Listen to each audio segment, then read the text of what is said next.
Hello all welcome back to channel తాతమ్మగారి వంటిల్లు. ఈరోజు ఇంకా కొత్త రెసిపీతో మీ ముందుకు వచ్చేసాను. ఈ కొత్త రెసిపీ ఏంటంటే సేమియా పులిహోర. ఎప్పుడు సేమియాలతో సేమియా పాయసం, సేమియా ఉప్మా కాకుండా ఇలా సేమియా పులిహోర కూడా ఒకసారి ట్రై చేయండి. చాలా టేస్టీగా ఉంటుంది, ఈజీగా కూడా అయిపోతుంది. వీడియోలోకి వెళ్ళే ముందు నా వీడియో ఫస్ట్ టైం చూసినట్టయితే నా ఛానల్ని సబ్స్క్రైబ్ చేసుకోండి. 2 వీడియోస్ కోసం కామెంట్ చేయండి. సరే, నేను ముందుగా ఒక గ్లాస్ సేమియా పుల్లలు తీసుకున్నాను. ఈ గ్లాస్ సేమియా పుల్లలో 3 మెంబర్స్కి సరిపోతుంది. లేదు మేము కొంచెం ఎక్కువ మంది అంటే క్వాంటిటీని పెంచుకోండి. నేనైతే గ్లాస్ సేమియా పుల్లలు తీసుకున్నాను కాబట్టి స్టవ్ ఆన్ చేసుకుని కడాయి పెట్టుకుని ఒక గ్లాస్ సేమియా పుల్లలకి 3 గ్లాసుల వాటర్ యాడ్ చేసుకోవాలి. కప్పుతో తీసుకున్నా సరే 3 కప్పుల వాటర్ని వేసుకోవాలి.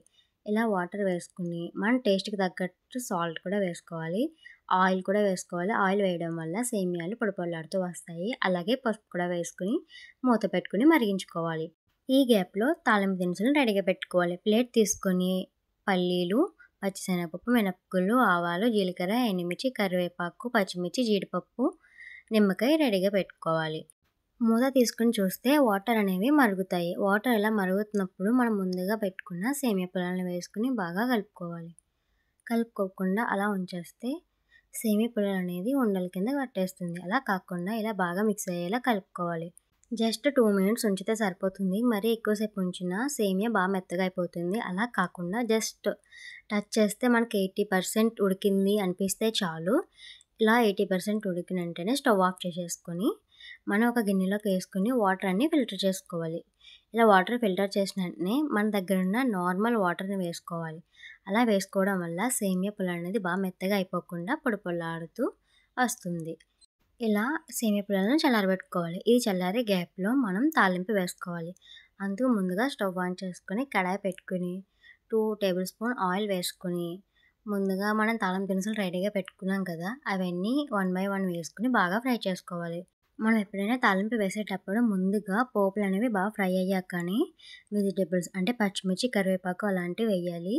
లేకపోతే అవి బాగా మాడిపోయినట్టు అయిపోతాయి. సో ఇవన్నీ బాగా ఫ్రై అయ్యాకనే పచ్చిమిర్చి, కరివేపాకు కూడా వేసుకుని బాగా ఫ్రై చేసుకోవాలి.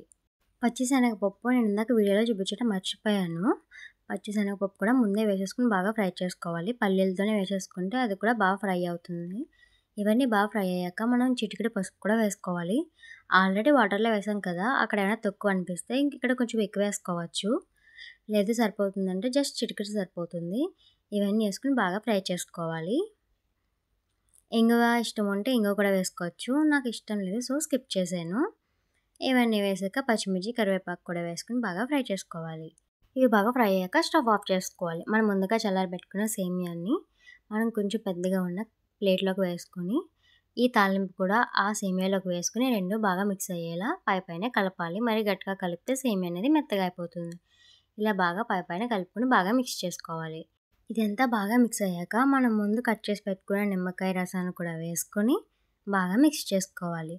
నాకు ఒక గ్లాస్ సేమియా పుల్లలకి ఒక నిమ్మకాయ సరిపోయింది. లేదు మేము కొంచెం పులుపు ఎక్కువ తింటామంటే ఎక్కువ వేసుకోవచ్చు, లేదా తక్కువ అంటే కొంచెం తగ్గించుకోవచ్చు. సరే, ఈ వీడియో మీకు నచ్చితే లైక్ చేయండి, షేర్ చేయండి, సబ్స్క్రైబ్ చేసుకోండి. Thank you for watching.